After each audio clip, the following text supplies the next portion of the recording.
Vamos a dar inicio a la ponencia Educar en la Fe, a cargo de don Pedro Morandé Curt, desde Chile. Don Pedro Morandé Curt es sociólogo por la Pontificia Universidad Católica de Chile, doctor en sociología por la Universidad de Erlangen-Nuremberg, en Alemania. Ha sido profesor titular del Instituto de Sociología de la Universidad Católica, director del mismo, decano de la Facultad de Ciencias Sociales, prorector y doctor Ciencia y Honoris Causa de la Pontificia Universidad Católica de Chile. Sus áreas de especialización son la sociología de la cultura y la sociología de la familia, y ha realizado numerosos trabajos de investigación concernientes a estas materias en el ámbito de la realidad latinoamericana. En 1994 fue nombrado por el Papa Juan Pablo II como miembro de la Pontificia Academia de las Ciencias Sociales cuando éste se fundó. Continuando esta labor con el Papa Benedicto XVI, y este 2020 fue renombrado miembro de esta misma corporación pontificia por el Papa Francisco. En el año 2007 fue invitado a participar como perito en la conferencia de Aparecida, donde tuvo la oportunidad de conocer muy cercanamente al cardenal Bergoglio, el Papa Francisco. Desde 1996 a 2018 fue miembro del comité editorial de la revista Humanitas de la Pontificia Universidad Católica de Chile. Recibimos al doctor Pedro Morandé Curt. Bueno, muchas gracias. Es para mí un gusto muy grande volver a estar en la Universidad Sede Sapiense una vez más, porque he estado ya un par de veces antes. Esta vez, lamentablemente, por vía electrónica, pero igual con la presencia de ustedes podemos establecer un diálogo profundo.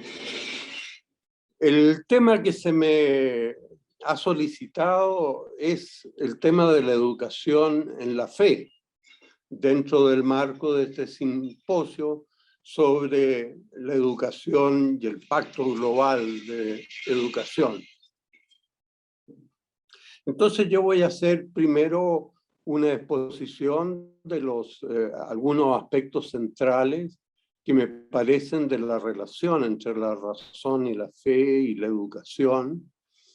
Y posteriormente podemos tener algún diálogo, pregunta y retomamos después hacia los aspectos más particulares y finales, digamos, de lo que nos queda por delante como gran tarea.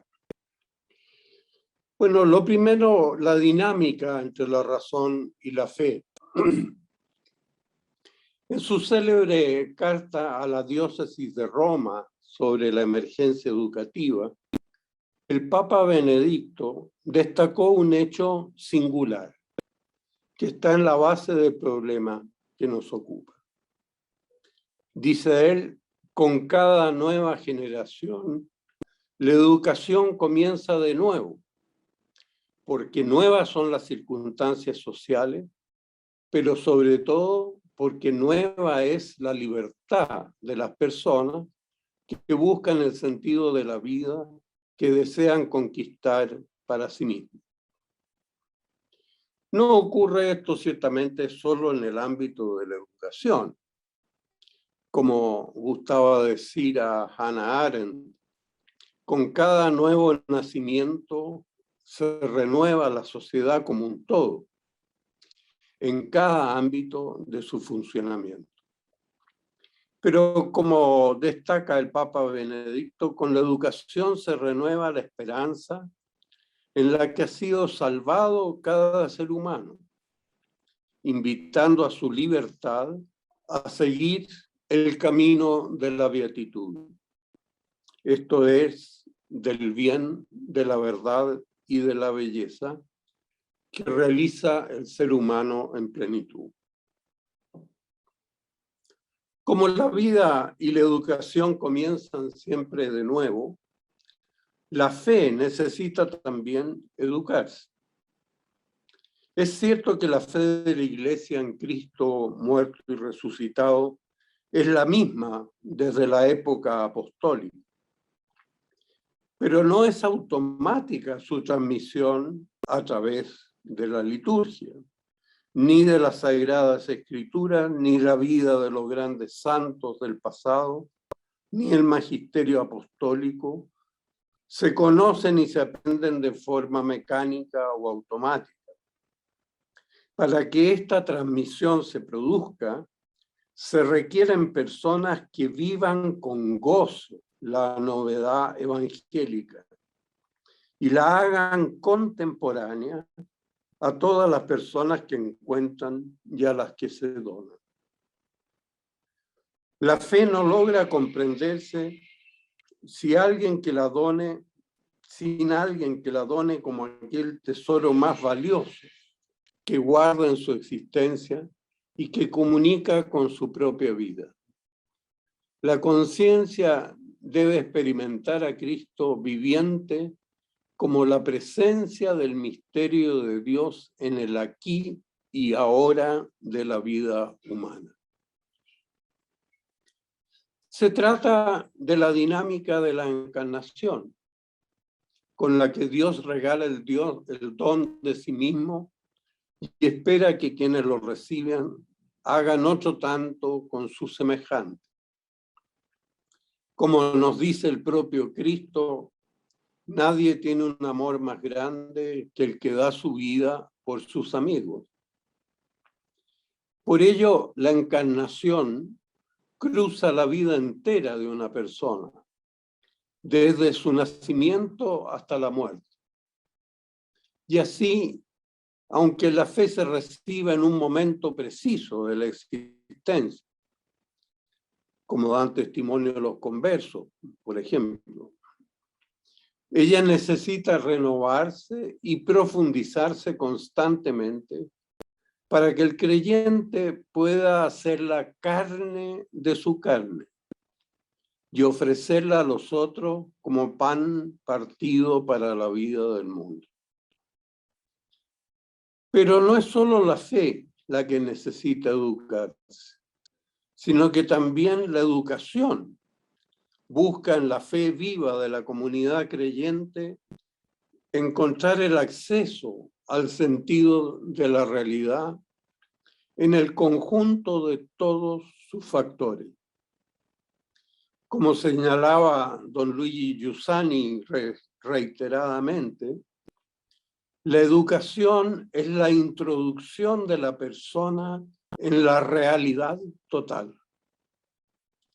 La razón humana no se contenta con menos que la comprensión de la realidad, puesto que en ella encuentra los criterios de su verificación. Aspira, por tanto, a encontrar el sentido último de todo lo que existe, el infinito de nuestra vida finita, a pasar del fenómeno al fundamento, como exhortaba Juan Pablo II en su encíclica Fides et Ratio. La fe y la educación se retroalimentan así recíprocamente.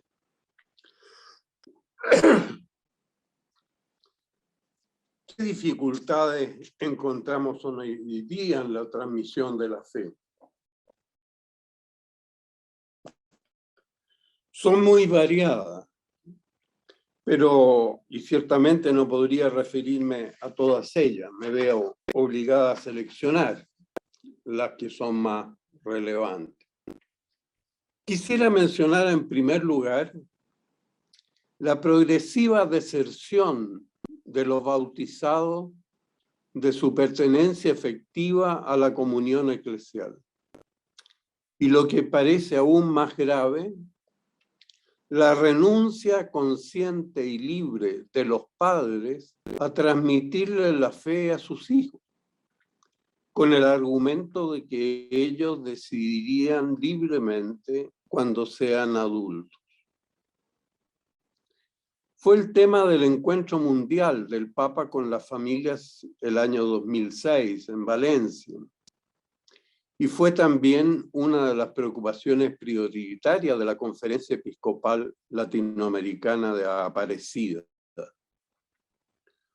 Su documento conclusivo menciona la preocupación de que allí donde no hay transmisión de la fe, tampoco puede haber transmisión de la cultura, pues el núcleo de toda cultura, según enseña Juan Pablo II, es la actitud que asume el hombre ante el misterio más grande, el misterio de Dios.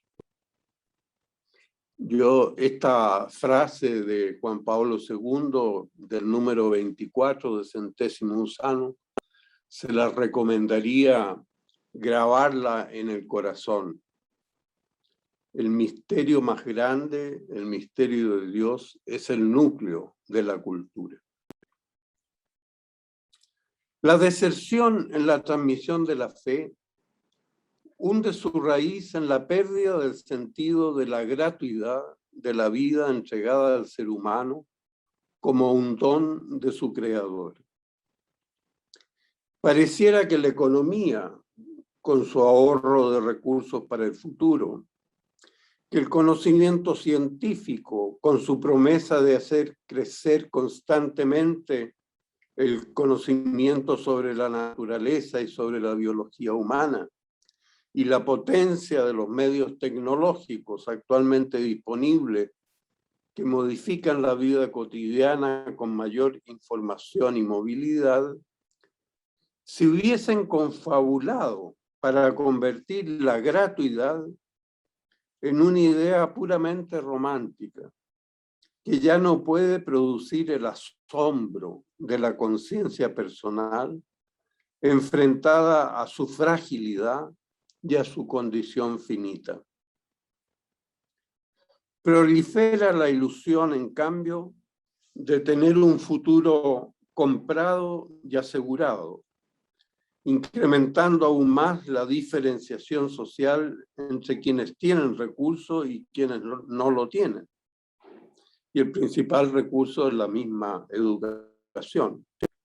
Pero sobre todo, la ilusión de vivir un eterno presente, sin pasado y sin futuro. Una vida de espaldas a la tradición histórica y a su cultura. Creo que todos los profesores hemos experimentado en carne propia esta marea cultural del presente, sabiendo lo difícil que resulta contrarrestarla. Pero lo mismo han experimentado también los padres de familia, con su tendencia casi imparable de acomodarse a las nuevas circunstancias. Discipulado y misión.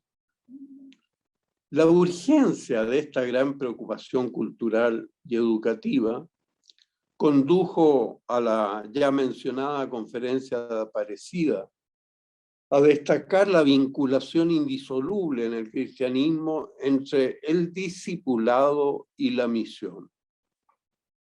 Dos caras de una misma moneda, según lo denominó Benedicto XVI.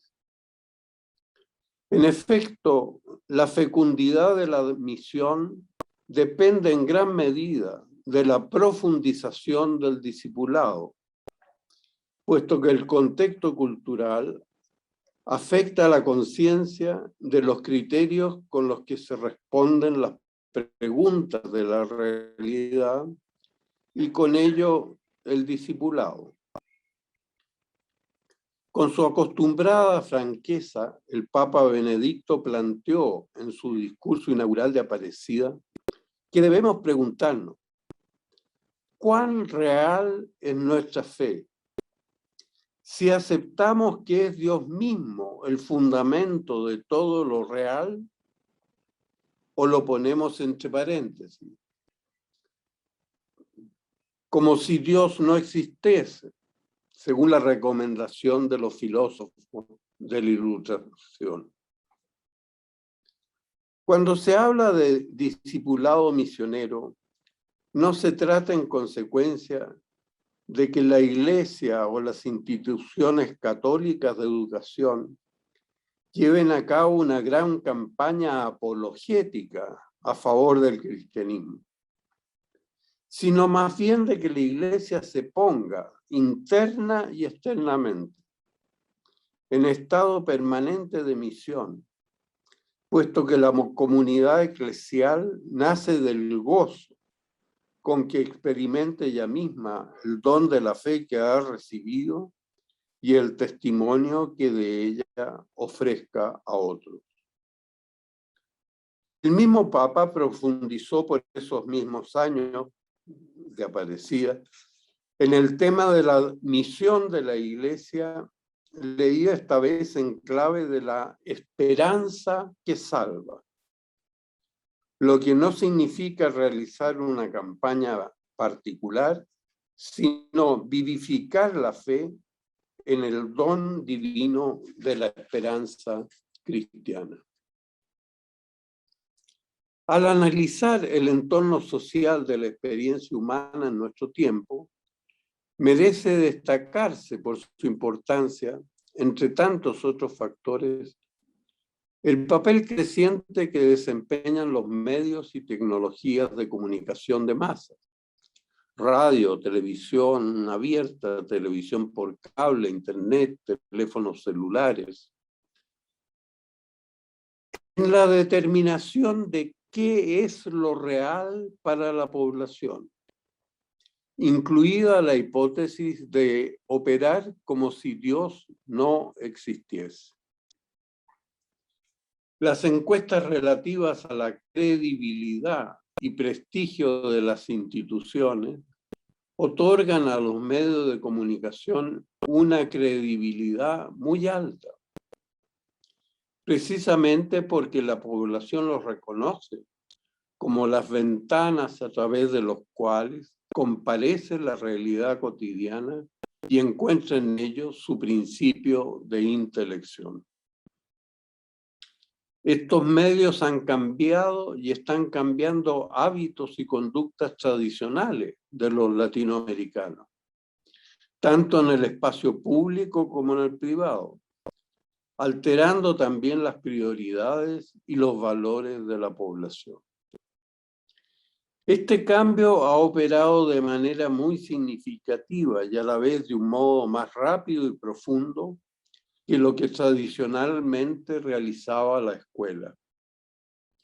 De modo muy especial, ha traído también consigo la disolución progresiva del límite entre lo público y lo privado, de tal manera que lo que sucede en el ámbito privado se vuelve de interés público por el solo hecho de ser masivamente comunicado, con escándalo o sin él, pero siempre con una intención significativa de definir aquello que es real. El sociólogo polaco Zygmunt Bauman ha escrito páginas muy significativas sobre este fenómeno, cuyo resultado último es la pérdida de confianza en las instituciones sociales y en su autoridad. ¿Cómo podría educarse a la población sin autoridad pública y con el total relativismo valórico del mundo privado transformado en público? En este difícil contexto, el discipulado misionero no tiene otra alternativa que volver al principio, a recomenzar desde Cristo, como se planteó tantas veces en Aparecida. Quien quiera ser misionero debe ser antes discípulo, es decir, beber en las fuentes de la fe, de la esperanza y la caridad, que son las tradicionales dimensiones del don del Espíritu de Dios que construye la Iglesia y que renueva la sociedad. La fe no es objeto de planificación estratégica, de contabilidad económica o financiera, de normas políticas o educacionales, sino la respuesta que se ofrece a la libertad de los seres humanos en la búsqueda de una vida bienaventurada, el gozo espontáneo de la criatura libre, amada de Dios y acogida por la comunidad familiar y la comunidad creyente, es el mayor testimonio misionero que pueden ofrecer los educadores católicos. Ello nos lleva a razonar sobre razón y finalidad. Como se puede apreciar, hay muchos valores tradicionales en juego en este cambio de época y que abarca muy variados planos desde la sociedad, desde la sexualidad humana hasta la política internacional de los estados. Suelen resumirse en el concepto de relativismo, al que se refirió en numerosas oportunidades el entonces cardenal Ratzinger, incluida su memorable expresión dictadura del relativismo en la misa inaugural del cónclave que lo elegiría papa. ¿Pero en qué consiste esta crisis? Quisiera referirme a ello a continuación. En las formas precedentes de la organización de la sociedad actual, la ordenación de los valores y de su jerarquía correspondía preferentemente a la costumbre en las sociedades de tradición oral y a las instituciones en las sociedades de tradición escrita, especialmente las que alcanzaron a desarrollar el Estado de Derecho. La reconocida autoridad de la tradición y de la ley permitía transferir el saber y su sabiduría de una generación a la otra, a condición de que cada nueva generación estuviese dispuesta a cultivarse a sí misma, es decir, a transformar las propias personas según las virtudes y valores que la tradición recomendaba como aquellos más altos y sublimes. La cultura se asociaba entonces a la perfección, a la realización de una existencia que aspiraba al ideal más alto. Pero fue Nietzsche quien, al describir las condiciones del surgimiento de la sociedad burguesa, planteó que era el nihilismo quien mejor definía el mundo moderno, y lo calificó del siguiente modo: los valores supremos han perdido su vigencia, falta la finalidad, falta la respuesta a la pregunta por el porqué.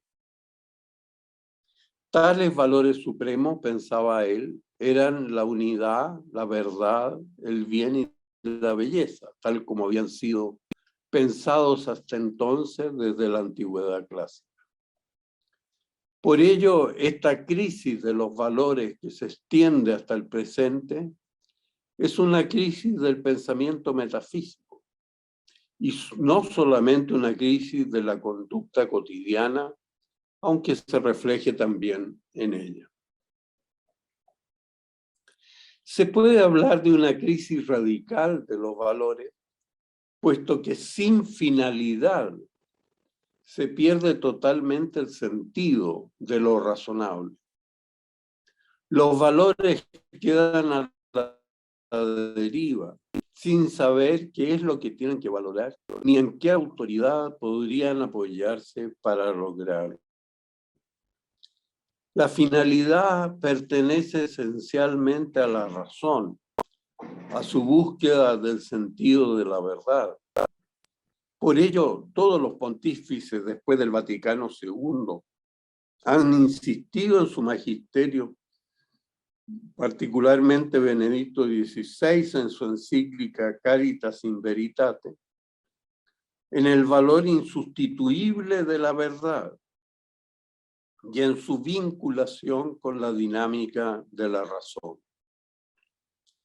Esta última busca insaciablemente la verdad como principio de todo lo real y en última instancia de Dios mismo como recalcaba en la inauguración de la conferencia de Aparecida. Sin la razón se pierde la legitimidad del orden social, la confiabilidad de las instituciones y la credibilidad de las personas. Esta carencia de la razón arrastra también por consiguiente a la esperanza y a la caridad, y podría decirse sin duda alguna a la totalidad de la vida humana. Es la consecuencia de la enfermedad del nihilismo que, aunque antiguo en su origen, despliega toda su fuerza en la vida contemporánea.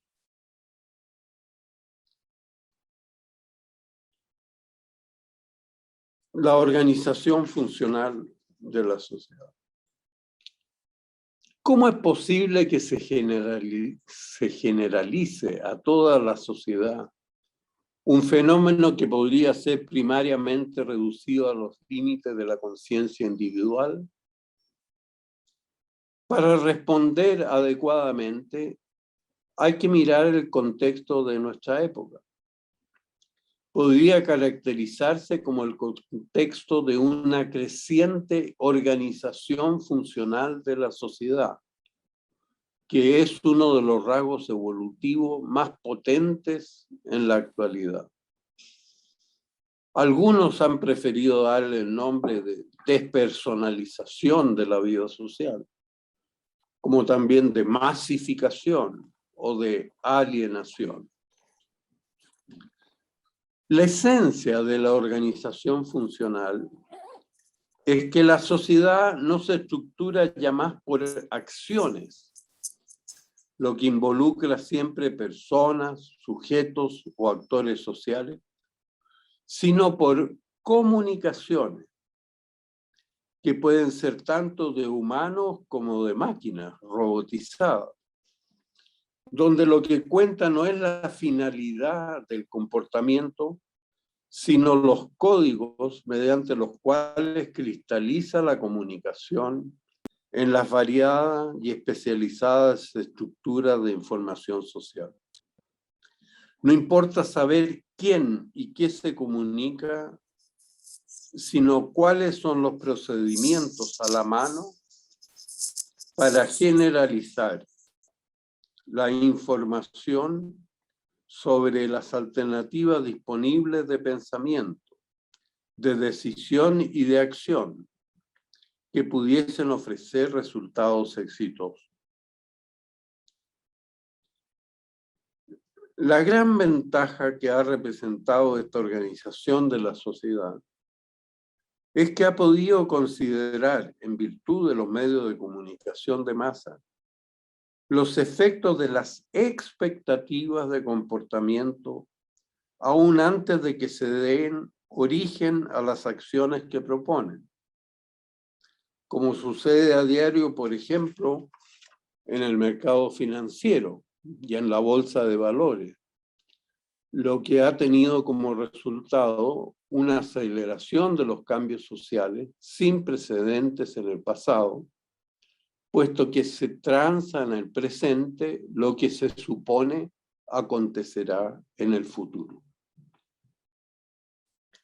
Su aspecto negativo ha sido que vuelve a la sociedad progresivamente como una sociedad acéntrica, como lo llamaba el sociólogo alemán Luhmann, o policéntrica.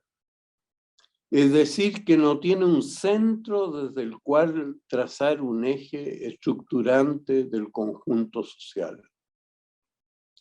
En este caso, cada subsistema interactúa con los otros en prestación recíproca de servicios, sin que ninguno de ellos pueda reivindicar o imponer una estructura jerárquica vinculante. La economía, la política, la ciencia, la educación, el arte, los medios de comunicación de masas, reconocen cada uno un código de comunicación propio, y no se puede transferir automáticamente el valor expresado en un código a otro código, por cercano que parezca a primera vista.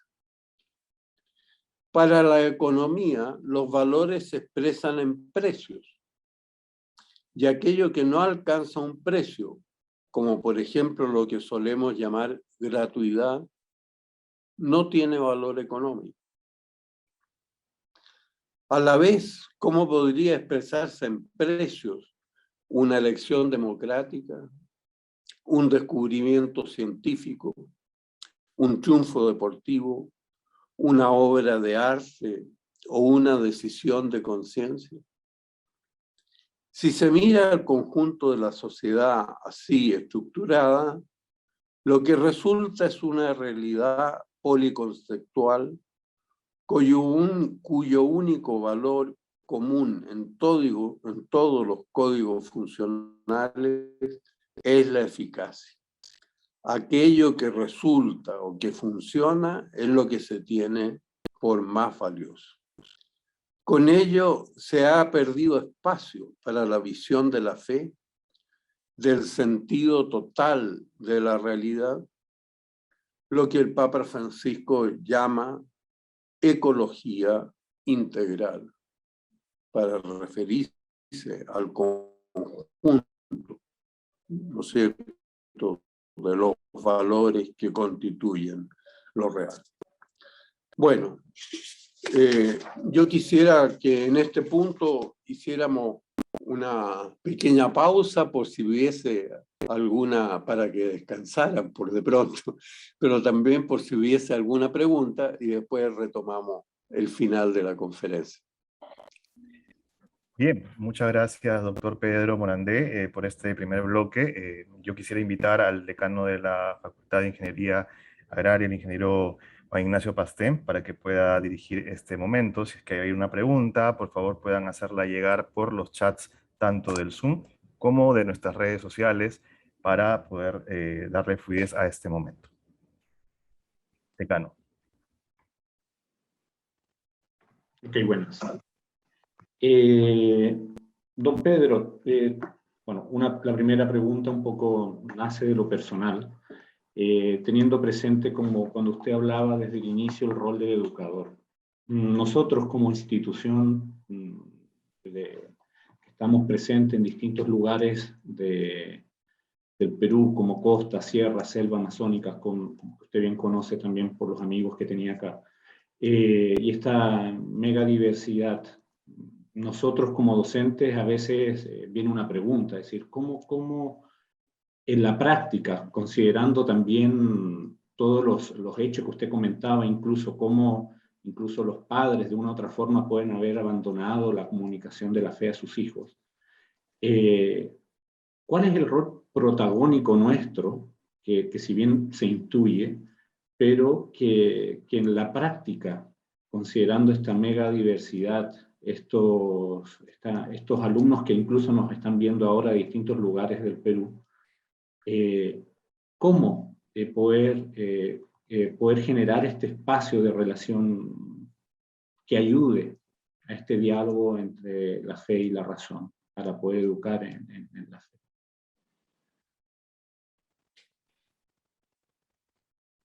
Según su experiencia, Claro. Tantos años también trabajando en la Universidad Católica. Claro. Bueno, ¿se contesta inmediatamente? Sí, sí. Supongo que sí. Uh-huh. Ya. Bueno, por eso para mí es tan importante partir de la cuestión básica que planteé en la primera frase de la ponencia, que con cada ser humano la realidad comienza de nuevo. La realidad es otra.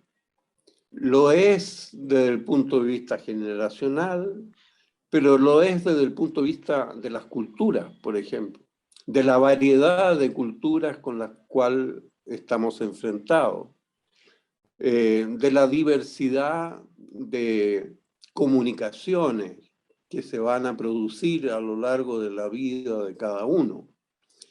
O sea, por decir así, con cada nacimiento, todo comienza de nuevo. Y eso significa que también la fe comienza de nuevo. Porque no es que antes no existiera, ha existido siempre, y nosotros la heredamos de nuestros mayores. Pero si no la hacemos nuestra, ya no la van a poder heredar los que vengan después de nosotros. Entonces, el punto común que nos une a todos es la fragilidad, la improbabilidad, o si quieren llamarlo en términos menos científicos, sino que más poéticos, el asombro de que cada uno de nosotros esté en la existencia. Y que podemos hacer libremente desde nosotros mismos un mundo a compartir con otras personas. Entonces, desde ese punto de vista, como profesor, como estudiante primero y como profesor después, me he dado cuenta que todo ser humano, en lo más íntimo de su ser, quiere aprender algo. Y no una fórmula hecha. Podrá servirle la fórmula hecha para una determinada profesión, para usar una máquina o usar otra, pero sabemos que todo eso queda obsoleto. Lo que no queda obsoleto es la verdad de cada uno de nosotros, que enfrentado a esta experiencia de aprender a mirar, a asombrarse, a considerar la realidad en todos sus factores, siempre se está renovando, cualquiera sean las circunstancias nuevas. Entonces, por poderosa que sean las circunstancias sociales, políticas, económicas, culturales, cualquier tipo de dominación, etc., ninguna de esas es capaz de aniquilar la pregunta que tiene el ser humano por la búsqueda del sentido de la realidad, por la búsqueda de sí mismo, por el deseo de aprender.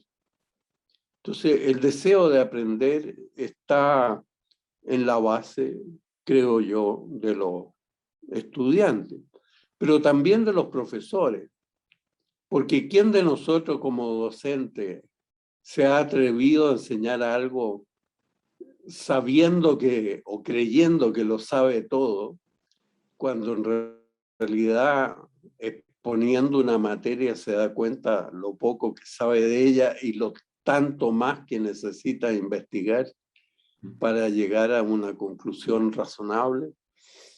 Es decir, en nuestra propia práctica docente nos damos cuenta de la necesidad de aprender.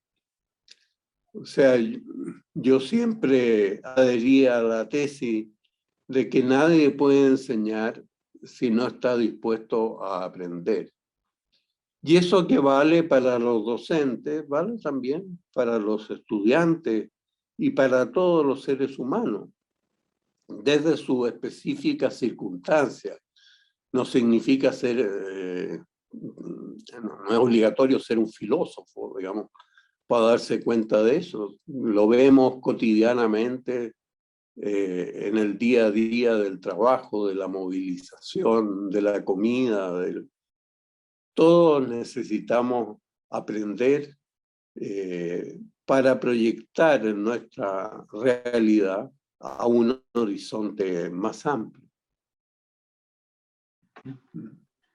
Don Pedro, muchas gracias. Acá hay otra pregunta. Dice, usted ha dicho que sin finalidad se pierde el sentido de lo razonable. Por favor, ¿podría ahondar en esta afirmación? Puesto que una finalidad egoísta o individualista puede generar más bien en la sinrazón. Es muy cierto eso que se dice, pero esa finalidad egoísta o interesada es siempre parcial.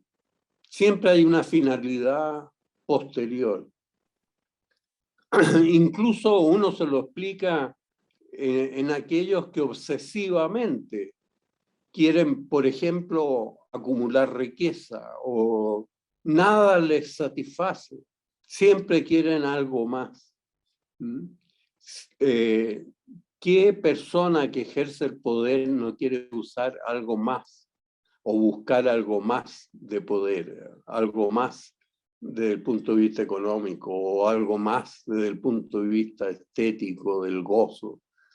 Es decir, la finalidad lo que nos indica más bien es que el ser humano es un camino abierto, una búsqueda constante de la verdad, en todos sus factores, sin censurar a ninguno de antemano.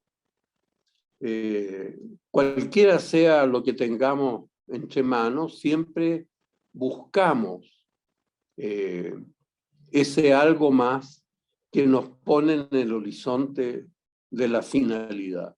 Y por eso es que sin finalidad la razón queda a la deriva. En el fondo, la razón se vuelve un instrumento al servicio de otro, pero no de sí mismo.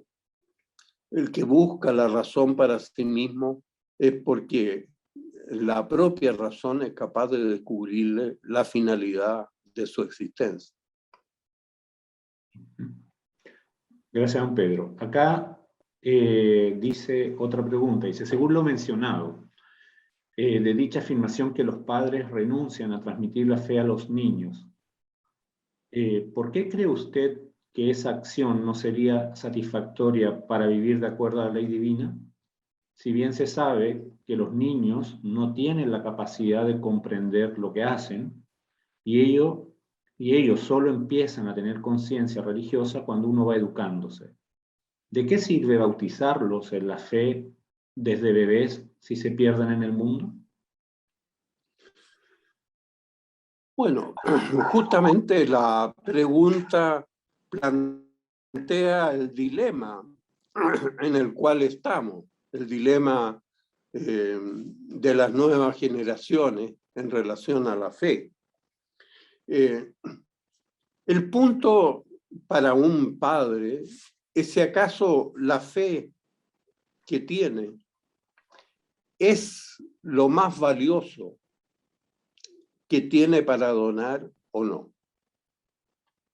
Si la fe no es más que un nombre, una palabra, o un conjunto de ideas o de creencias, claro, perfectamente puedo decir, no es esto lo más importante para donar. Pero si la fe es lo esencial que a uno lo mueve en la búsqueda de la finalidad, que finalmente es Dios mismo, ¿no es cierto? Si la fe es el motor de esta búsqueda, de este camino abierto al futuro, proyectado hacia el infinito desde nuestra finitud, entonces, ¿cómo se la podría negar a sus hijos qué es lo que más quiere en el mundo?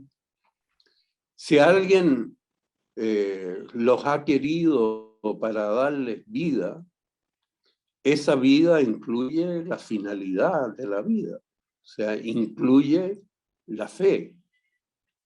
Y por eso que esa actitud de decir más adelante aprenderán por su cuenta la fe, no me voy a inmiscuir yo en darle a mis hijos la fe, fuera de ser bastante miope, es irreal.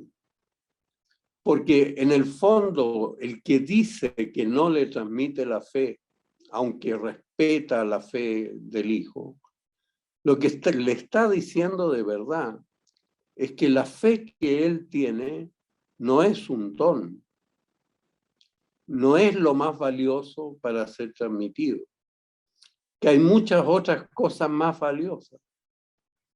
Y por lo tanto, la fe en la jerarquía de valores de esa persona está en un lugar muy abajo, muy desprestigiado. Yo creo que cualquier hijo, lo primero que capta, ni siquiera en el diálogo racional, sino que en los gestos, en el convivir, en estar día a día al lado de sus padres, lo primero que capta es qué es aquello de lo real que le da satisfacción, que le da importancia a la vida de sus padres.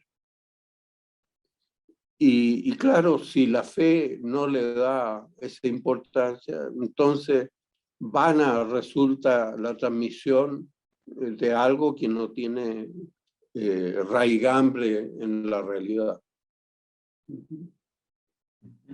Eso. Gracias. Acá hay dos preguntas que creo que están relacionadas, que dice, buen día, desde el punto de vista personal, dice, ¿cómo la alienación en la actualidad afecta el poder educar la fe y mantener la razón? Y la otra indica, ¿cómo educar hoy a los jóvenes para neutralizar la dictadura del relativismo cuando los jóvenes, y esto lo he visto en las respuestas equivocadas que dan, le dan incluso un valor positivo? Preguntable. Bueno, para ser franco, yo creo que estamos abiertos nosotros en el mundo actual, pero también lo era antes, pero con mayor razón en el mundo actual porque tenemos más comunicación, a una variedad de alternativas en todos los planos: político, económico, moral, sentimental, etc. Y naturalmente no tiene sentido, creo yo, censurar ninguno de ellos a priori. O sea, cada uno de los planos de la vida humana tiene su propia lógica. El punto es poder ordenarlo. Y justamente en lo que queda de la ponencia quisiera hablarle de la fragmentación del ser humano y cómo superarla. Entonces, evidentemente podemos estar fragmentados, no unificados, porque hemos perdido la finalidad, o sea, porque el nihilismo nos ha sobrepasado. Pero yo no le tendría miedo a la variedad de circunstancias que pudiesen tener valor relativo. Eso no es relativismo. El relativismo no significa considerar cada cosa en la medida que le corresponde o en su valor intrínseco. No, relativismo, y por eso el Papa en ese discurso habla un poco como enfatizando dictadura del relativismo, dicen. Es cuando se obliga a las personas a no tener una búsqueda de el valor integral de la vida, de la totalidad de la existencia. O sea, se lo obliga a quedarse en las circunstancias y no pasar de las circunstancias al conjunto de todos los factores. Por eso yo citaba ahí la encíclica Fides et Ratio de Juan Pablo II, que dice, invita a pasar del fenómeno al fundamento. No es olvidarse del fenómeno y quedarnos solo con fundamento, no, no es ese el planteamiento, sino pasar del fenómeno al fundamento, es decir, considerar la realidad en todos los factores, incluso en aquellos que son conflictivos entre sí, que se disputan entre sí, pero no dejando de lado nunca la idea de que la búsqueda de la razón es el fundamento de la unidad de lo real, de la unidad de todo lo que existe. Porque sin unidad de todo lo que existe no habría sentido para nosotros y por lo tanto tampoco habría razón. Don Pedro, usted que también ha trabajado con respecto bastante tiempo con el tema de la familia, acá hay una pregunta, un poco quizás considerando las distintas realidades del Perú. Acá alguien pregunta, dice, ¿cómo se puede cambiar la educación pasada para que la actualidad sea mejor y no esté presente el machismo y la superioridad de poder en una familia? Un poco estamos hablando de un aspecto también cultural. Bueno, yo diría, y ese es el primer punto de todo, es que lo que nosotros educamos y transmitimos es lo que en verdad somos. Entonces, no podemos transmitir ideología, filosofía, imágenes estereotipadas de lo que somos, sino que tenemos que transmitir lo que de verdad somos, porque eso es lo que nos captan los hijos, además.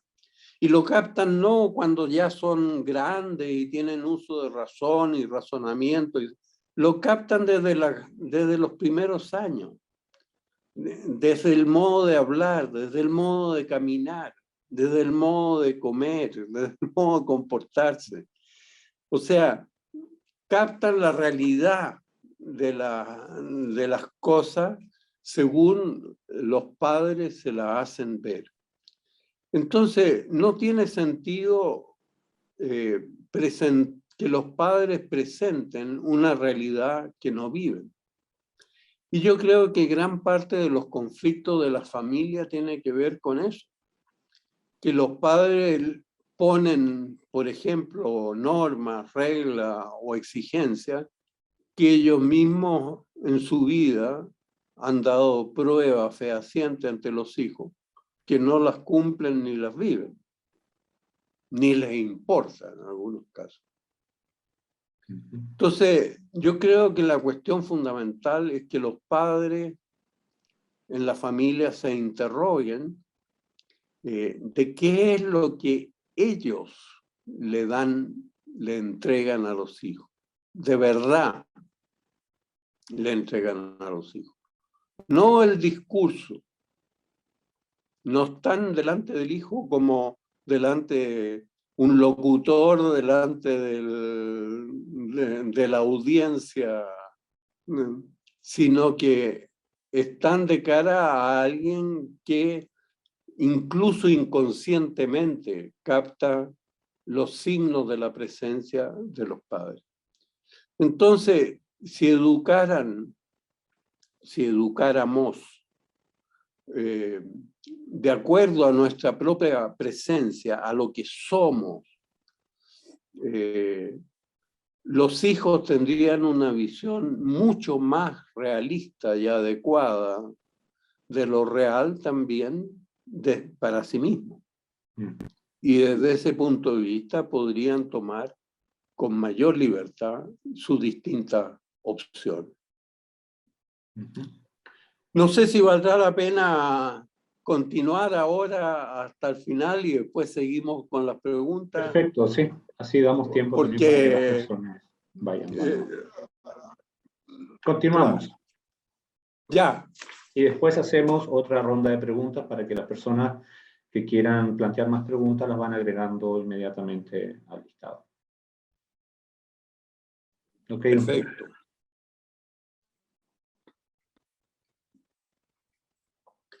El punto que tenía a continuación es justamente la fragmentación de la cultura y de las personas. Esta nueva realidad funcional y policontextual es la que se expresa nítidamente en los medios de comunicación de masa, en las llamadas redes sociales y en la discusión ideológica cotidiana que empapa todo el espacio de la sociedad. El magisterio de la Iglesia ha destacado la fragmentación, lo llaman en Aparecida, con que se presenta la realidad a los ojos de las personas, cuya vocación de sentido incluye la interpretación unitaria y coherente del significado último de todo lo real. La cultura de la sociedad ya no está en condiciones de ofrecer representaciones suficientes de la síntesis y de la unidad, y deja esta tarea prácticamente librada a las búsquedas personales y subjetivas. Por ello valora sobre todo la diversidad y fomenta los procesos de individuación, poniendo en riesgo la transmisión de un patrimonio cultural e histórico que pueda ser reconocido como provisto de autoridad moral y como un estándar de calidad y nobleza cultural. La fragmentación no solo produce dispersión, sino también falta de jerarquización en un canon de valores compartidos. Por ello, se ve con preocupación la creciente dificultad de transmitir la cultura a las nuevas generaciones, comenzando por la familia, pero también en la escuela y en los medios de comunicación.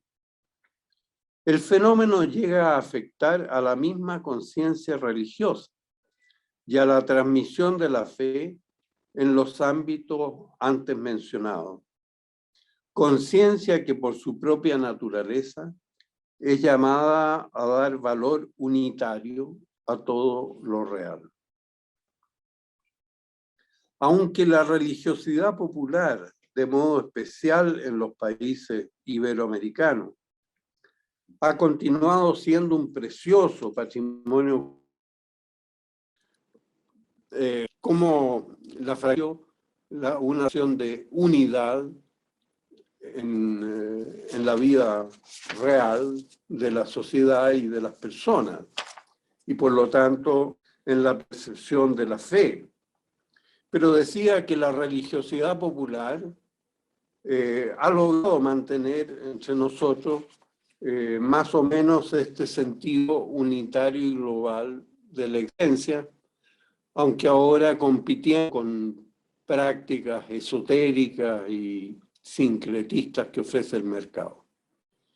Y decía también que la urbanización creciente de la población hace que el tiempo se vuelva muy escaso por la necesidad de desplazamiento y de circulación. Y continúo, así queda poco tiempo para asistir a la liturgia, orar y meditar.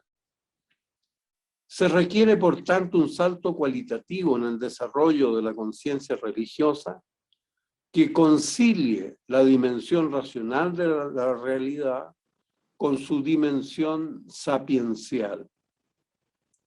Este ámbito es sin duda el más olvidado, y cuando ello ocurre, se deforma también la visión racional de la realidad, que requiere de la sabiduría precisamente para ser más racional.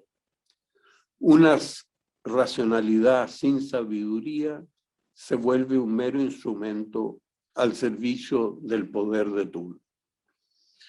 Este es un punto muy importante de lo que ya salió algo en el diálogo en torno a las preguntas que hicieron ustedes, que es el vínculo entre razón y sabiduría.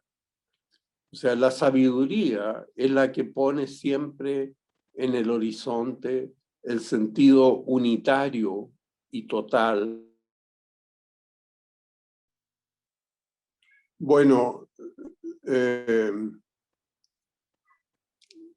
señalaba que en las preguntas anteriores salió varias veces el tema de la finalidad, ¿no es cierto? Y por lo tanto, el tema que ahora lo planteo como relación entre racionalidad y sabiduría. La sabiduría o la tradición sapiencial es la que es capaz de dar unidad a todo lo que existe, a todo lo real. Una razón sin sabiduría solamente se vuelve analítica, desmenuza, reduce la realidad a sus componentes, la mete en el laboratorio, por decir así. Pero para salir del laboratorio a la vida cotidiana, se requiere la sabiduría capaz de integrar todos los elementos en una visión coherente y unitaria. Entonces, hablamos ahora de la fragmentación entre la cultura y de la subjetividad. Afectada la cultura en su capacidad de conducir la diversidad a un destino histórico común, se disuelve también la idea de nación como visión encarnada de la humanidad, la cual suele sustituirse por idealizaciones sociales, utopías y construcciones ideológicas en que pesa más la mentalidad crítica, calidad singular e histórica de las personas que la constituyen. La vida social se vuelve cada vez más un baile de disfraces, una mascarada, donde se valora más la entretención, la novedad o el impacto comunicacional que la recta conciencia de los sujetos. Como el mismo Nietzsche ya había previsto, cuando los valores fundamentales pierden vigencia, se despierta en la sociedad una ola de cinismo sin parangón. Cinismo que llega a impregnar el conjunto de nuestra cultura, como ocurre en el presente. Se extiende a todos los planos, desde los derechos humanos básicos hasta la comercialización en las grandes cadenas de atención al público, desde la manipulación del juego a despliegue en el lado de la vida humana, a la relación esponcialicia entre varón y mujer, a la filiación y paternidad, maternidad responsables, a la hermandad y convivencia armónica de los grupos familiares. La credibilidad y confiabilidad de la vida cotidiana se disuelve de este modo en medio de las ventajas ocasionales que actores aventajados y privilegiados son capaces de volcar en iniciativas en favor de sus intereses particulares. La fragmentación, sin embargo, tiene efectos también en el plano de la personalidad de los sujetos humanos. En efecto, y como compensación a la situación antes descrita, se sobrevalora la subjetividad individual y la imaginación centrada en un vivir al día. La preocupación por el bien común, por los derechos sociales y solidarios, se sustituye por la realización inmediata de los deseos y expectativas. La publicidad y el consumo generan la ilusión de que todo deseo puede ser satisfecho por los productos y servicios que se ofrecen en el mercado y que con ellos es posible alcanzar la felicidad. Es el deseado Carpe Diem publicado por los medios audiovisuales. Este mundo de ensoñaciones, sin embargo, suele terminar abruptamente para muchos cuando la realidad muestra facetas incontrolables, como la enfermedad o la muerte, como nos ha tocado dramáticamente en estos últimos 2 años a propósito de la pandemia del COVID en todos los países del mundo, no solo de nuestra región. Entonces suele terminar abruptamente esta ensoñación precisamente con estos hechos incontrolables de la realidad. Y faltan las energías psíquicas para sobrellevarlo. Si no acontecen estos remesones fuertes, la vida psíquica suele languidecer lentamente hacia la depresión y la pérdida del sentido. Y justamente una de las características que tenían nuestras culturas en América Latina muy altamente registrada es la depresión. Y naturalmente no es posible la depresión en situaciones tan dramáticas como la pandemia y la muerte trágica de tantas personas que nos ha tocado vivir. Expresado en la sabiduría del lenguaje de la doctrina social de la Iglesia, la cura a la fragmentación consiste en cómo alcanzar el delicado equilibrio entre solidaridad y subsidiariedad, dos de los valores básicos que defiende el cristianismo.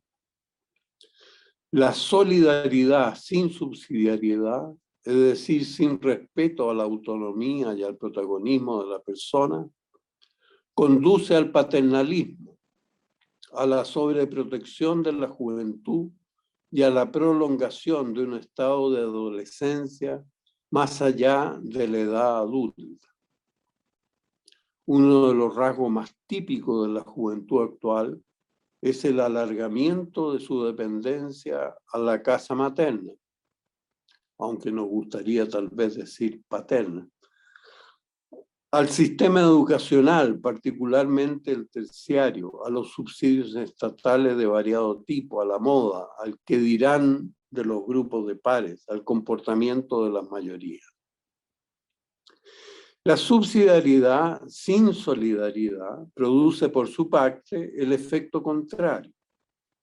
Esto es un desinterés e indiferencia creciente que todos aquellos sectores de la población que no están inmediatamente vinculados a la vida cotidiana de aquellos grupos capaces de desarrollar un individualismo y pragmatismo narcisista. Como tantas veces la ha llamado el Santo Padre, se trata del cimiento de la sociedad del descarte o del desecho.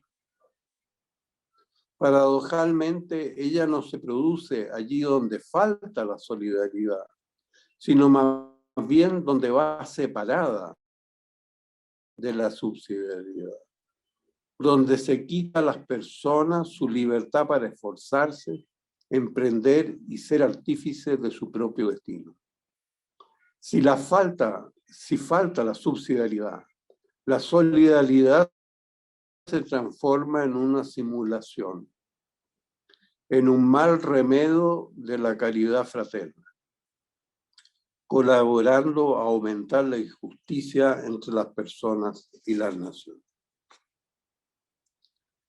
En países emergentes, donde la brecha histórica de inequidad y falta de oportunidades es muy grande, esta mentalidad cultural desfavorece la adopción de medidas efectivas que garanticen la inclusión y disminuyan la exclusión.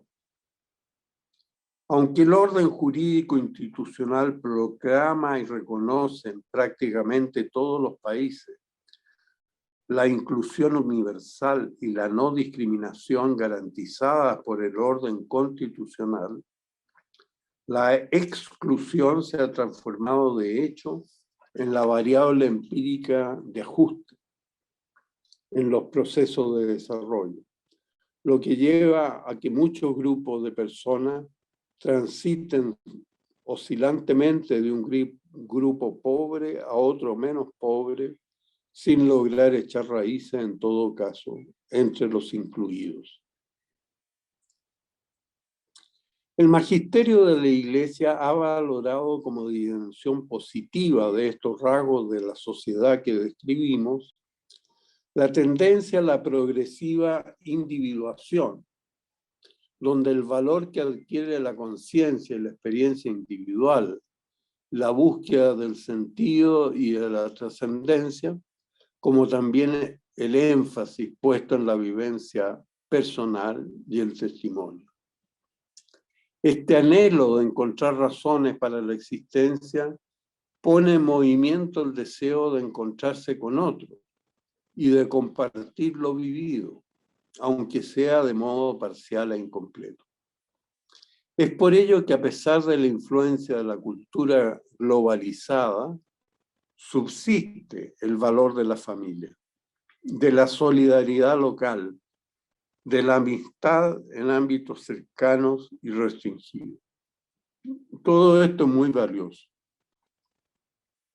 Pero se corre el riesgo de vivir paralelamente y sin una adecuada coherencia la contradicción entre un mundo pequeño, personalizado, donde reina el sentido y la convivencia pacífica, frente a un amplio espacio despersonalizado, donde reina la desconfianza, la resignación, la violencia y la inequidad, lo que refuerza la valoración del utilitarismo y de los resultados conseguidos muy por encima de cualquier otro valor.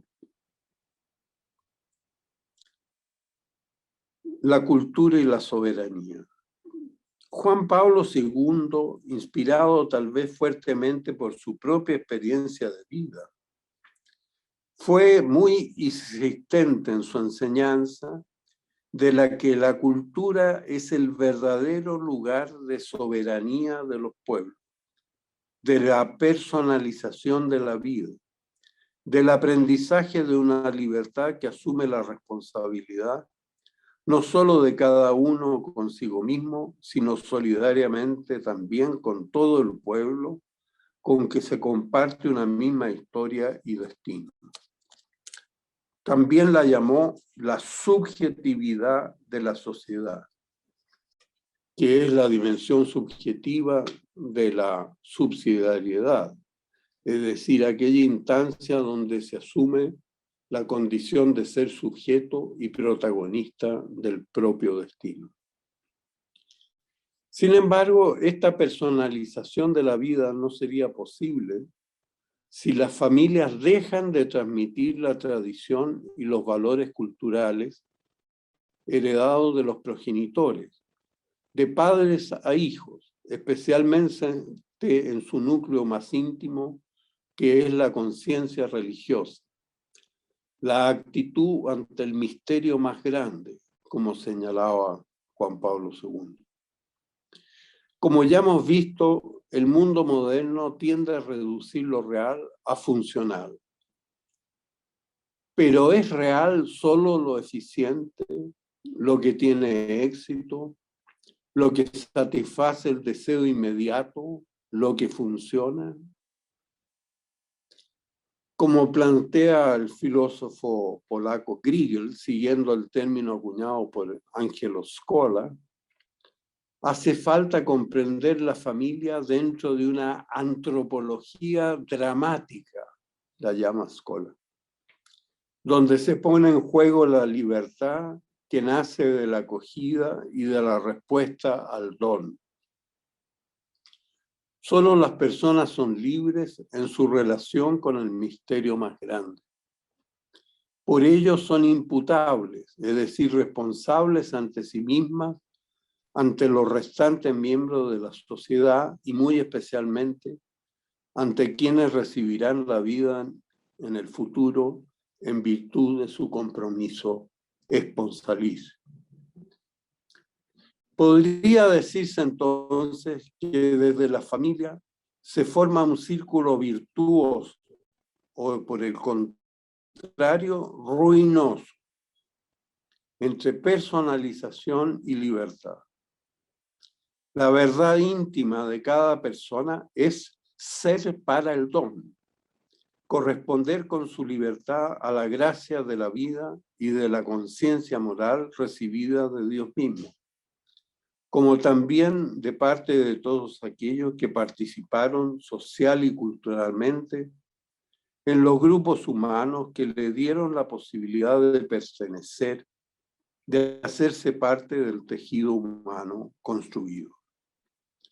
Por ello, sin personalización, la libertad se reduce a un voluntarismo individualista que no asume el cuidado por la vida de los otros y que termina siendo una ilusión que termina pronto en la desesperanza. La ilusión moderna de que la libertad entendida como hacer cada cual lo que quiera, solo puede ser salvada por la libertad que nace como respuesta al amor. Es la actitud del hágase en mí de María, modelo antropológico de la libertad. La nobleza de la educación y de la cultura. Termino entonces con esta reflexión. El principal obstáculo que en la actualidad quita nobleza a las culturas es el divorcio entre la información que transmiten los medios de comunicación de masas y las instituciones sociales fuertemente influidas por ello, por una parte, y la experiencia personal de la búsqueda del sentido último y unitario de la realidad, es decir, la pérdida de la dimensión sapiencial de la cultura, por otra. Cuando la cultura deja de interpelar a las personas en su vocación universal a la santidad y no las motivan a su perfeccionamiento, al cultivo de sí mismas, la cultura se transforma en un artefacto que puede llegar a ser un objeto decorativo, un simbolismo personalizado de carácter ritualista, un producto de masas para el consumo, o bien un instrumento ideológico para justificar ambiciones de poder, no siempre confisadas, pero que benefician invariablemente a personas individuales, a oligarquías económicas o políticas, a horizontes de interés particular lejanos del bien común colectivo. Pareciera que es este el mayor desafío pastoral para la Iglesia. Volver a interpelar en nombre de Cristo a cada ser humano en su vocación personal a la santidad, a la vida según el Espíritu, a la experiencia de comunión en la verdad y en la caridad. Como señaló Benedicto XVI en la Aparecida, solo quien reconoce a Dios conoce la realidad y puede responder a ella de modo adecuado y realmente humano. La educación impartida por las instituciones católicas, como también la educación informal y cotidiana, no está ajena a estos desafíos y decisiones. Por ello tiene sentido hablar de una emergencia educativa que alcanza las culturas del mundo entero, pero comienza por la propia Iglesia, dada su especial conciencia de haber recibido el don de Dios. Nuestra época le exige una renovación de su conciencia sapiencial, capaz de dialogar con la ciencia y la tecnología, un fortalecimiento de su conciencia moral capaz de dialogar y de inspirar a las autoridades públicas en el ejercicio de su potestad ejecutiva, legislativa y jurisdiccional. Una renovación de su presencia en la cultura, en el simbolismo religioso, en el lenguaje artístico, literario, plástico. No se le exige a la educación, como en el pasado, una mentalidad enciclopedista, omniabarcante de todas las especialidades. Las circunstancias le piden más bien partir de la experiencia, de la propia vida como educadora de la conciencia y de la moralidad humanística, que aporte una diferencia específica a la máquina tecnológica. Partir de la experiencia implica valorar como nunca a la comunidad de maestros y discípulos. No como funcionarios, como educando y educados, según es común decir en el presente, sino como personas abiertas a la curiosidad de investigar la sabiduría en todos sus planos y que ponen para ello a la libertad como principal característica de individuos responsables y solidarios para construir desde ella la solidaridad intergeneracional que sostiene la vida en sociedad. Sin paternidad, maternidad y filiación, toda educación se vuelve superficial, instruccional, funcional, incapaz de ayudar a las personas al desarrollo de sí mismos, en la alegría de sentirse escogidos para una gran misión. La Iglesia tiene muchas formas de contribuir a la formación, crecimiento y constante desarrollo de la subjetividad de la sociedad, a través de la liturgia, de la oración, de la lección divina, de la familia, la catequesis, la educación escolar, la vida en comunidad en las diócesis, parroquias, movimientos y asociaciones de vida consagrada. Todo ello se puso en aparecida bajo la expresión de discípulos misioneros, que interpretaba de la mejor manera en nuestro tiempo el itinerario de la fe y de la educación católica. Solo el seguimiento de Cristo en la comunión eclesial puede dar testimonio y ser interpelante de la vocación universal a la santidad, propia de todo ser humano, llamado a ser persona en la comunión del amor personal trinitario.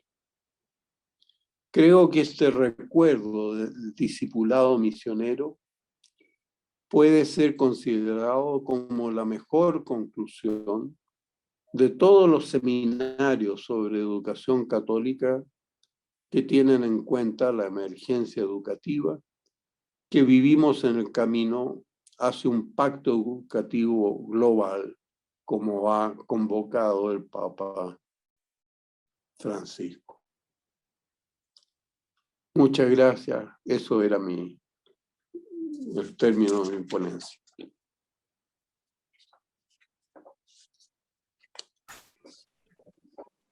Muchas gracias, don Pedro Morandé. Destacamos en este momento aspectos importantes que el doctor ha proporcionado para la reflexión, como por ejemplo, que la fe no logra comprenderse sin alguien que la done como el tesoro más valioso que guarda en su existencia y que comunica con su propia vida. Asimismo, respecto a la educación familiar, lo primero que capta un hijo es aquello real, aquello que es importante para la vida de sus padres. La fe y el testimonio juntas son imprescindibles en este proceso. Igualmente, se ve con preocupación la transmisión de cultura, no solo en la familia, sino en las redes sociales, aun cuando la religiosidad popular ha logrado mantener esa unidad de la fe y la devoción en América Latina. Y finalmente, una racionalidad sin sabiduría se vuelve una herramienta para el poder de turno. Vamos a continuar con esta última parte de este bloque, con las preguntas que por favor puedan hacer llegar al doctor Pedro Morandé a través de este chat específico en Zoom que tenemos, que es preguntas y respuestas. Por favor, no al chat general, sino al chat que está al lado, que dice Q&A, ¿no? Questions and Answers. Por favor, respondan por ahí, escriban por allí para que nos pueda llegar directamente y podamos responder la mayor cantidad de preguntas hechas. ¿Muy bien? Lo dejo con el decano Juan Ignacio Pastel. Gracias, Cristian. Don Pedro, quedaron algunas preguntas de la primera parte, y creo que hay tres que tienen una relación en un sentido partiendo de lo general a lo particular. Dice, ¿cómo el pueblo puede educarse en la fe? Después, ¿cómo el pueblo puede educarse en la fe? Después otra persona pregunta, ¿de qué manera se puede ayudar a una persona a recuperar su fe? Y otra persona, que es una pregunta bien interesante, dice, ¿cómo puedo reencontrar mi fe una vez que se ha perdido? Debido a que nuestra fe en ocasiones decae y debido a que hay un conocimiento, es difícil volver a ella. ¿Cuál es la forma correcta de volver a educar o a encaminar nuestra fe?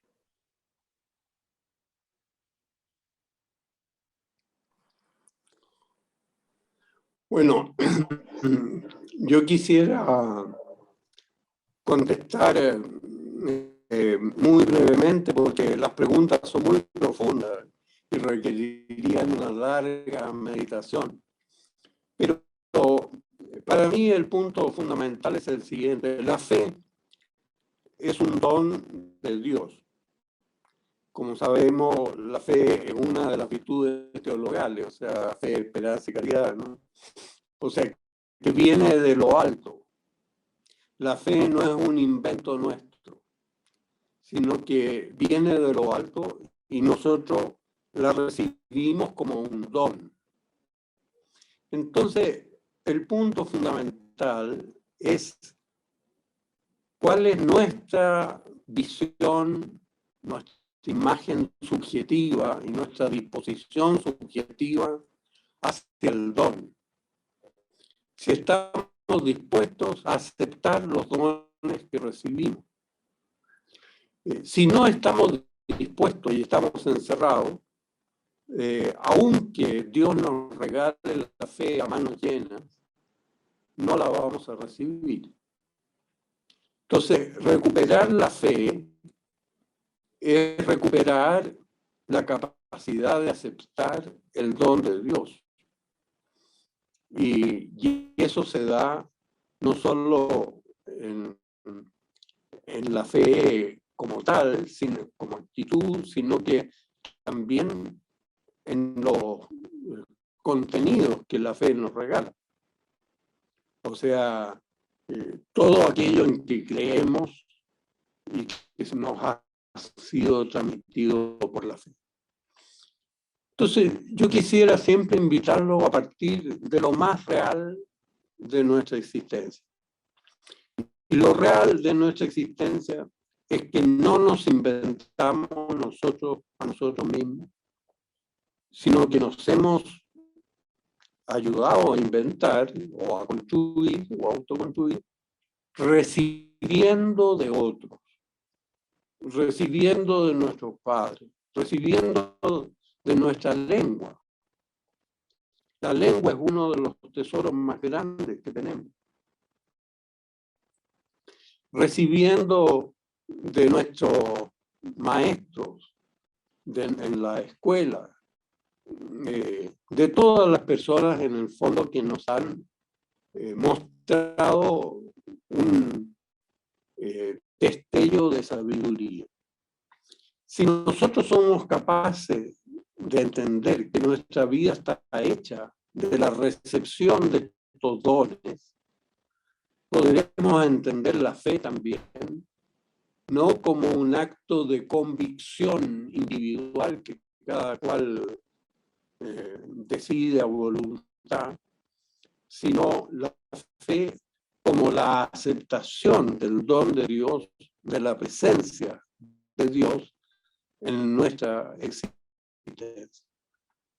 Yo diría que ese es como el núcleo fundamental, tanto en forma individual como también colectiva, la fe de un pueblo. Evidentemente que nos ayuda, y por eso mencionaba, entre otras cosas, el lenguaje, el simbolismo de la fe. Nos ayuda la música religiosa, la pintura religiosa, los bailes religiosos tan comunes en nuestra tierra. O sea, toda la devoción religiosa nos ayuda, pero nos ayuda siempre que nosotros tengamos la voluntad de entenderla como un don que otros nos han dado, que nuestros padres han transmitido de generación en generación por siglos. Y estamos agradecidos de esa transmisión que han hecho. Y finalmente, la fe como un don que el propio Dios pone a disposición nuestra para encontrar la sabiduría de la existencia. Gracias, don Pedro. Eso ayuda a responder otra pregunta que había, que tenía relación, que decía cómo podemos ayudar a encontrar la fe a las personas que lo han perdido, tal vez con todo lo que ha pasado la pandemia, y han perdido también a sus seres queridos. O sea, ayudan a ir a fondo también de esa pregunta. Acá hay otra pregunta, dice, la búsqueda del sentido, ¿cómo se manifiesta? ¿Cómo nos damos cuenta de que por fin se ha superado la ambigüedad de lo solo provisional?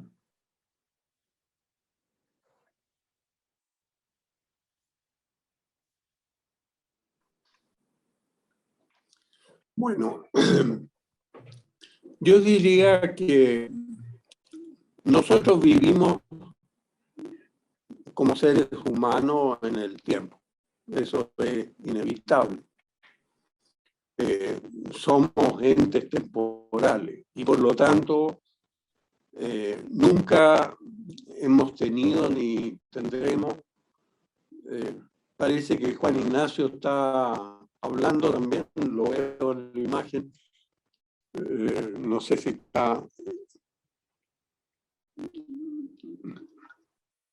No, creo que es problema de la señal de internet, don Pedro, pero se le logra escuchar. No hay problema. Ya. Bueno, lo que... se le movió la cámara, eso sí, don Pedro. Lo que... claro. No logramos ver su rostro. A ver.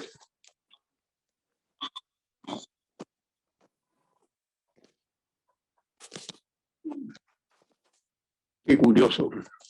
Es como que hubiese otra cámara conectada, don Pedro, no la de... No se logra ver su rostro. Pero puede responder, no hay problema. Ahí sí. Ahí. Pero ahí volvieron a ver el rostro. No. No, Pedro, yo creo que se dio vuelta la cámara de la tablet, tiene que ser. No se logra ver su rostro, pero si desea puede apagar la cámara o no sé, pero se le escucha bien. Se le ve la mesa en estos momentos. A ver, ya, vamos a apagar la cámara y encenderla otra vez.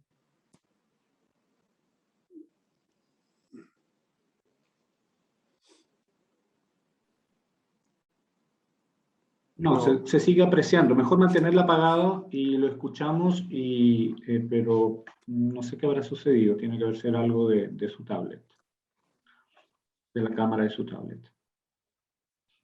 Claro.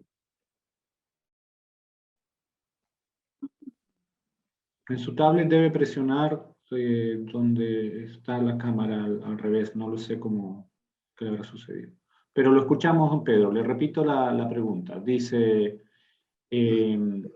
la búsqueda de sentido, ¿cómo se manifiesta? ¿Cómo nos damos cuenta de que por fin se ha superado la ambigüedad de lo solo provisional?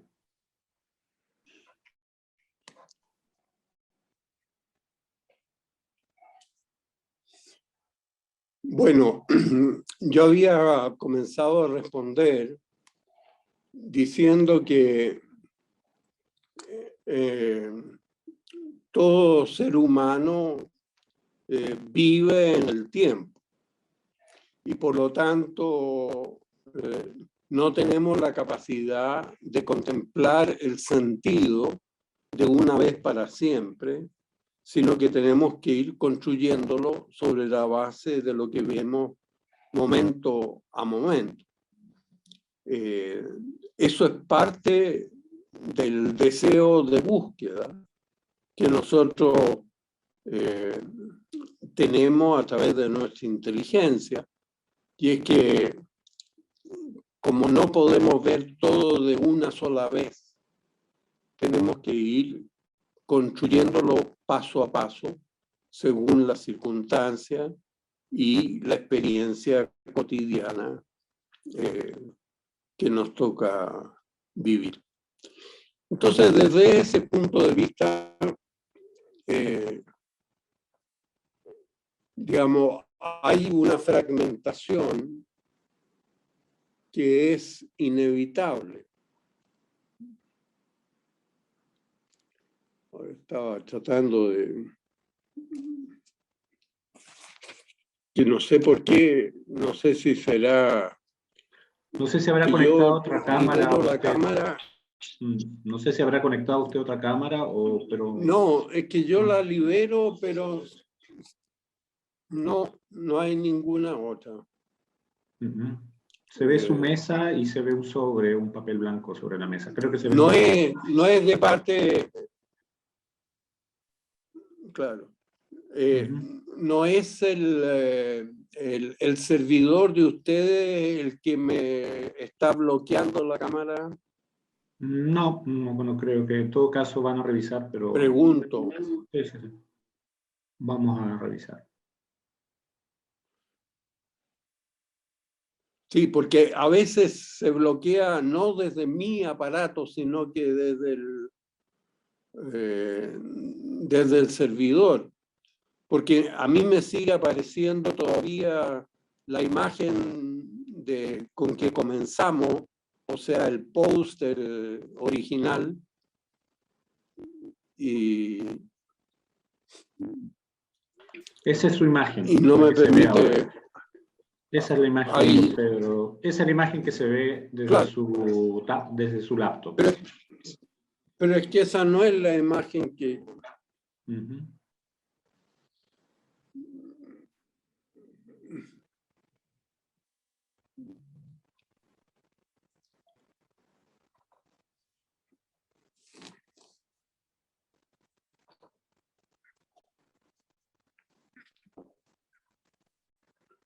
Lo otro sería, don Pedro, que saliera de la sesión y volviese a entrar.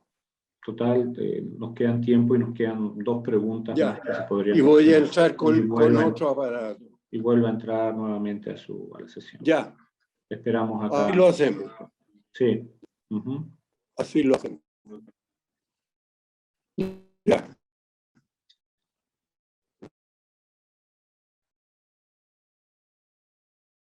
Bien. Lamentablemente por problemas técnicos no hemos podido terminar el bloque de preguntas, pero afortunadamente la ponencia del doctor Pedro Morandé va a estar disponible luego. La vamos a editar para que la puedan tener junto con las otras ponencias de este simposio. Reiteramos el agradecimiento al doctor Pedro Morandé por su participación. Como él bien lo destacó al principio, no es la primera vez que colabora con la universidad y esta vez lo ha hecho de manera virtual. Pese a las dificultades que hemos tenido, lo hemos tenido con nosotros y ha sido un honor. Agradecemos también al decano Juan Ignacio Pastén de la Facultad de Ingeniería Agraria por habernos apoyado y haber participado en la rueda de preguntas. Vamos a pasar ahora al siguiente momento y vamos a cerrar esta sala para entrar a la siguiente. Para abrir justamente el bloque de la Facultad de Ciencias Económicas y Comerciales. Muy bien, les agradecemos a todos por esta participación hasta este punto y entramos a la siguiente sala para continuar con nuestro simposio.